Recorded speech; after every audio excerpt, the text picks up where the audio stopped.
দেখুন, জীবনে যত বড়ই ভয়াবহ পরিস্থিতি চলে আসুক না কেন, শ্রী বিষ্ণু, শ্রী হরি যে আপনাকে সর্বদা পালন করছে, যে সমগ্র জগৎকে পালন করছে, সে আপনাকে কিন্তু এই ভয়াবহ পরিস্থিতি থেকে অবশ্যই উদ্ধার করে নিয়ে আসবে।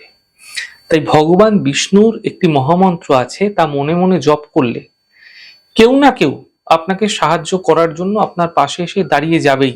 তা যতই খারাপ পরিস্থিতি থাকুক না কেন, এই মন্ত্রটা জপ করলে আপনি দেখবেন, আপনি যেটা আশা করেননি যে কেউ একজন আপনার পাশে এসে আপনার বিপদের সময়, আপনার খারাপ সময় দাঁড়াতে পারে, আপনাকে সাহায্য করতে পারে, সেটাও কিন্তু আপনি হতে দেখতে পাবেন।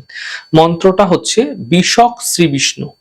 এই ছোট্ট মন্ত্র যতবার সম্ভব, যতক্ষণ সম্ভব আপনারা সারা দিনে জপ করতে পারেন। বিশ্বাস রাখুন, এই মন্ত্র পাঠ করুন এবং দেখবেন যত খারাপ পরিস্থিতি থাকুক না কেন, ভীষণ ভালো ফলাফল আপনারা মিলতে দেখতে পাবেন। আপনার পাশে যাকে পাচ্ছিলেন না কোনো ভাবে, আপনি আপনার বিপদের দিনে কাউকে না কাউকে পাশে অবশ্যই পেয়ে যাবেন।